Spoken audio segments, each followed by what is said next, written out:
So this is part 2 of the lecture for section 3.4. Now we're going to talk about finding complex zeros of third degree, fourth degree, and fifth degree polynomials. Okay, so this is our first example here. We've got an x3 polynomial where we're given a real zero of x is equal to minus 5. So that tells us that we have a factor of x minus 5. And we know if we divide by that factor, so I'm going to divide x minus 5 into my polynomial.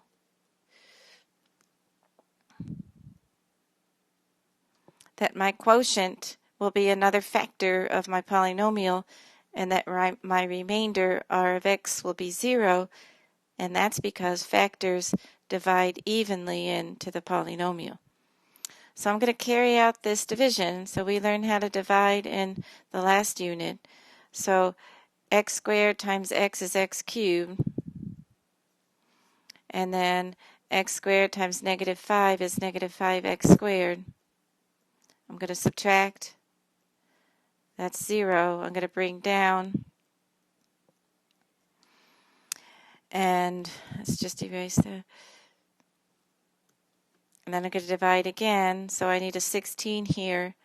16 times x is 16x. Well, sometimes what happens is you can see that if you bring down this other constant right here, that it's going to go in exactly, and you can go ahead and do it then. So 16 times negative 5 is negative 80. So I'm going to write negative 80 here, and then I'm going to subtract, and I'm going to get 0, and that's my r of x. So we expected that to be 0. So now we can rewrite f of x, the function f of x, as x minus 5, one factor, times the quotient, which is my other factor. Now we know r of x is 0, so we don't need to write that. So our function is now written as x minus 5 times x squared plus 16. All right, now we can find our factors by setting this equal to 0. So we already know that if x minus 5 is equal to 0, then x is equal to 5 is the 0 that we were given. But what about this one? If x squared plus 16 is equal to 0, x squared is equal to negative 16, square root, x is equal to plus or minus 4i. Okay, there's my other two zeros. They're imaginary zeros. All right, so I can write my zeros in a list. 5, comma, negative 4i, comma, 4i. Now the other thing I know is that I can write my factored form as x minus 5 times x plus 4i. That's for this 0 times x minus 4i, and that would be for this 0. All right, so that's my factored form. That's my factored form, and these are my zeros listed out. Okay, here's another example. This is a cubic, and we're also given that we have one real 0. So we build the factor from the real 0. Then we divide the factor into the polynomial. And then what we're left for the quotient is the other factor. So we carry out the division, x cubed minus 5x squared, subtract. So that's negative 2 plus 5 is 3. Bring down. So this needs to be a 3x. So this is 3x squared minus 15x. Subtract. Negative 17 plus 15. Bring down. Should go in evenly because it's a factor. If it doesn't, then something happened with your division. You need to go back and find your mistake so that your quotient is correct. So since we know that x is equal to 5 is a 0, we know x minus 5 must divide evenly into the polynomial. So if you don't get a zero remainder, then you've made a mistake in your division. You need to go back and find that so you can get the correct quotient. All right, because now we need our quotient to say that the next step, f of x, can be written as x minus 5 times x squared plus 3x minus 2. So if we set that equal to 0, we should be able to find all of our zeros. All right, so this one we know x minus 5 is equal to 0, gave us our first 0 that we were told about, 1, 0. All right, so now for this, we want to set that equal to 0. And many times you'll have to use quadratic formula when it's not factorable. Now this is also not factorable, so we're going to have to use quadratic formula. All right, so let's go over here in this empty space over here. So we're going to say negative b. So these are our other two zeros, negative b plus or minus the square root of b squared minus 4 times a times c all over 2a. So that's negative 3 plus or minus the square root of 9 plus 8 over 2, negative 3 plus or minus square root of 17 over 2. All right, so these are not imaginary zeros. These are just irrational zeros. Irrational because root 17 is not going to, it's going to be an indefinite number of decimal places to the right of the decimal point. Okay, so to get it as an exact number, let's put the 2 here, and let's put the 2 here. All right, so now let's list them out. So all of our zeros listed in a row are 5, negative 3 halves, plus root 17 over 2. Let's make that look better. Plus root 17 over 2. And then the last one, minus 3 halves, minus root 17 over 2. Now let me just do what I did last time and take it the factored form. Now I know these other two zeros here and here. I can say that my fully factored form is x minus 5 times x minus this first 0. So that would be x plus 3 over 2 minus root 17 over 2 if I distribute the minus, and then the other 0, x minus, so that would be plus root 17 over 2. That would be my other factor. All right, so 3 factors, 3 zeros. All right, let's try this one. So this one's a little different. This time I'm starting with a known complex 0. All right, so if I'm given one complex 0, then I say the other one must exist and it must be the conjugate of that 0. All right, so I know that I've got those two zeros, so I've only got one more 0 to find this time to make a total of 3. So from there, if these are my zeros, we call this a conjugate pair.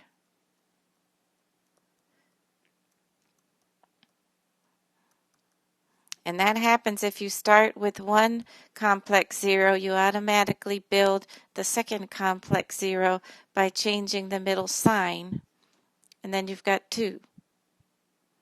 All right, so now we got to make the factors out of the zeros, and this is a mess up place for some people.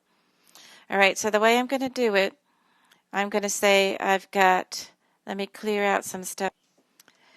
All right, so the best way to do this is to put parentheses around this 0 so we can do some distributing around this 0 as well. All right, now I'm going to build my factors. My factors are by saying parentheses x minus the 0, which has its own parentheses. All right, this one over here, x minus the 0. Now, this is a spot where a lot of people mess up, so take good notes on this. Write this all down. All right, so now I've got to distribute this minus like that. So I've got x minus negative 2, that's plus 2, and then I've got minus plus 3i, so that's minus 3i. Okay, so that's one factor.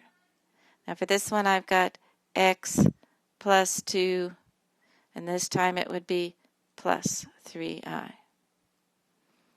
All right, so these are my factors associated with the two zeros that I'm given.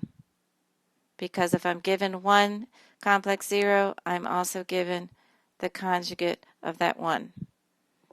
All right, so now, knowing that these two are factors, I can build a larger factor by multiplying them together. So the way I do that is I say x plus 2 minus 3i times x plus 2 plus 3i is also going to be a factor.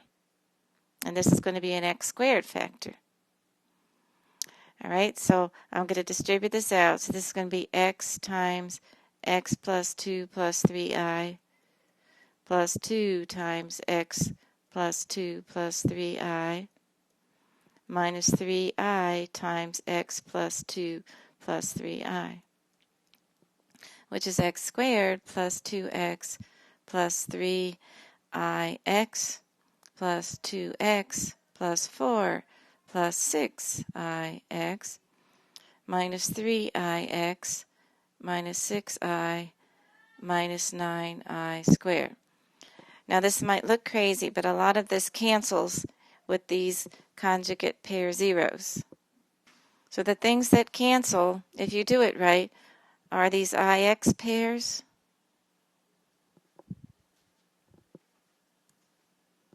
There's a mistake in here, and I see it. This is not an x here. This is 2x, 4, 6i. So one way to find your mistakes is if the stuff doesn't cancel out that has i's in it. Everything that has an I in it has to cancel out. All right, so 6i here minus 6i here. There's one more thing with an I, and this is an I squared, which is a negative 1. All right, so everything with the I cancels out, so you're left with x squared plus 2x plus 2x plus 4. And then on the end there, you have negative 9 times negative 1, which is positive 9. So you've got some like terms here. X squared plus 4x. And then we've got 4 plus 9. Okay, so this is our factor. This is our larger factor, which is a quadratic, and that's how it goes with these. The conjugate pairs form a quadratic factor when you multiply them together. All right, all the I terms should cancel out, or you've made a mistake in there somewhere and you need to go back and find it. So take good notes on this. Make sure you pause the video and write all of these steps down. Okay, so now I take my factor and I divide it into the original polynomial. And since I only need one more 0, I should get another 0 as my quotient. And that's what I'm looking for. So I need an x on top.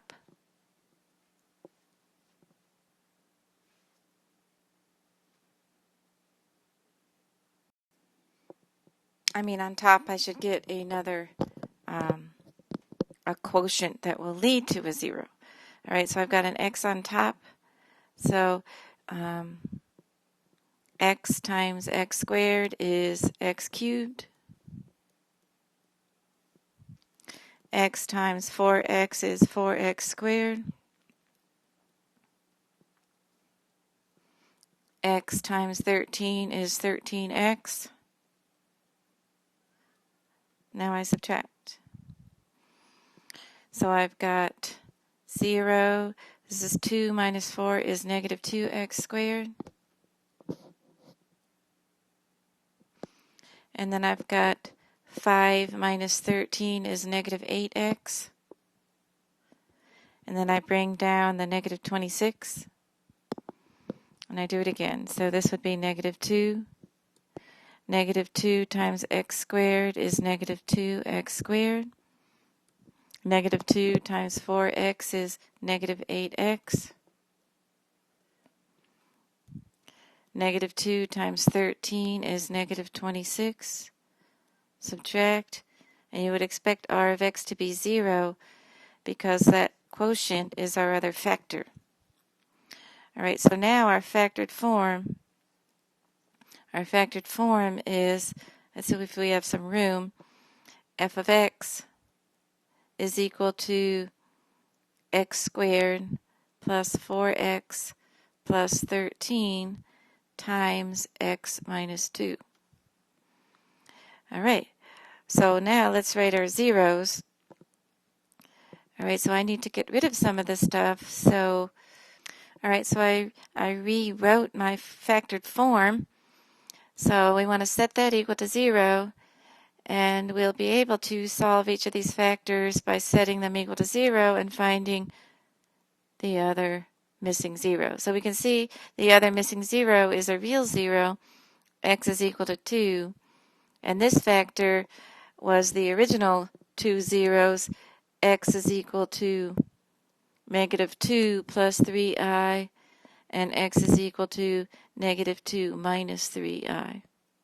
Those are our first two. So there's our 3 zeros, 2 complex and 1 real. Now if you wanted to write the function f of x fully factored, then we would write it x plus 2 minus 3i, x plus 2 plus 3i, x minus 2. And this is what we have. 3 zeros and 3 factors. 2 are complex and 1 is real. Okay, last example here. Let's try 1x to the 4th polynomial. That's as high as we're going to go. I'm given 1 real 0, x minus 2. So my factor associated with that, x plus 2. So if I divide x plus 2 into x to the 4th plus 2x cubed plus 64x. All right, we're missing an x squared term. All right, so I put a placeholder 0 in for the x squared term in case we need that column. So we should end up here with an x cubed polynomial as a quotient, and then we'll factor that to get the other 3 zeros. So this should be right here, and x cubed. X cubed times x is x to the 4th. X cubed times 2 is 2x cubed. Subtract and you get 0. So the next term to bring down would be a 64x. I don't need to bring the 0x squared term down. 64x. Just put it there.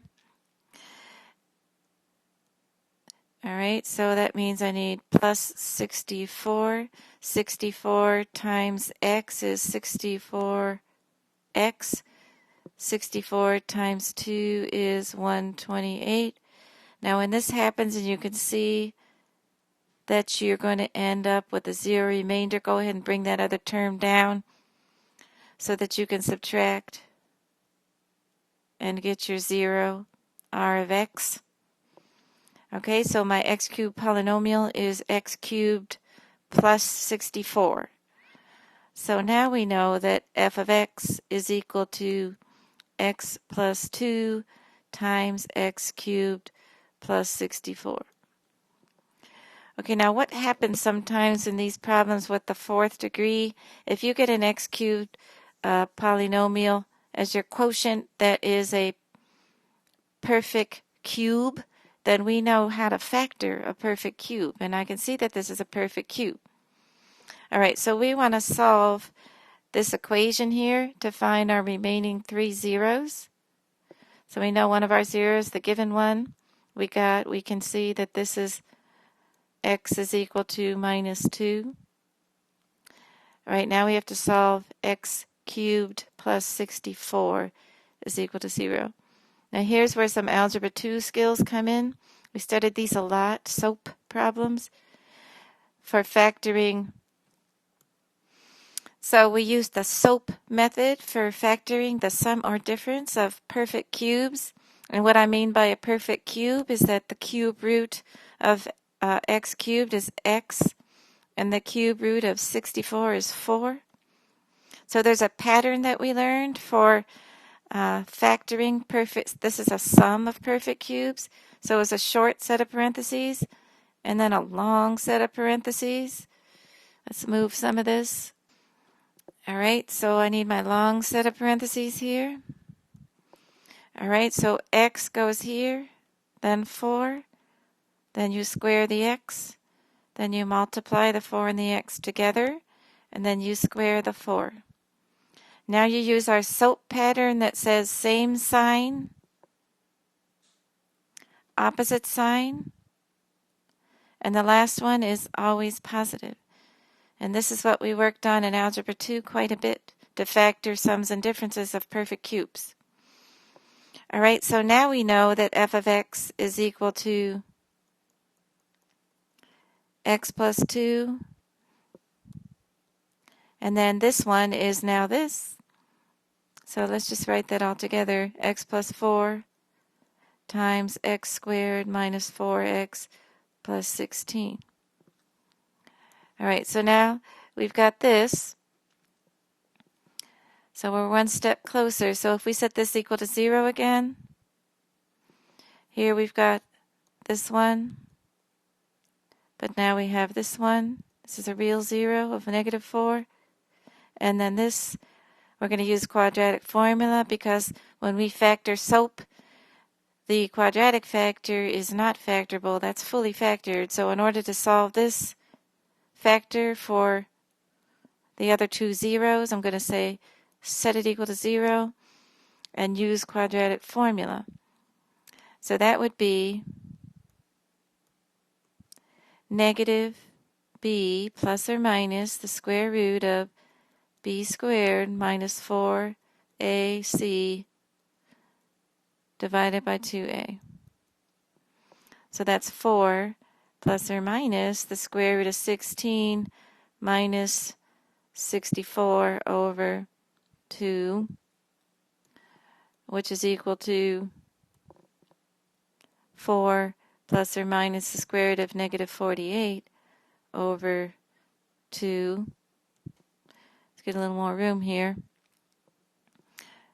Which is equal to 4 plus or minus I square roots of 48 over 2. So let's see how 48 branches. It does, right? So we've got 2, 4. So that's 4 plus or minus 4i root 3 over 2. We're almost there. Let's cancel. So our 2 zeros are 2 plus 2i root 3. And let's see if I have any more room here. 2 minus 2i root 3. Okay, so these are my 4 zeros that for my 4th degree polynomial. We expect them to be 4, and 2 are real, and the other 2 are complex, and they form a conjugate pair. So I'm not going to go ahead and take this any further and write it in a list of factors, but you can go ahead and do that. Just don't want to make these videos way too long. But we found our 4 zeros for a 4th degree polynomial. So hopefully you took good notes on this. Since a lot of these things that we're doing now require a lot of steps, and you want to have something to look at in your notes so you can carefully go through these problems. Okay, let me know if you have any questions as you're doing your problem set.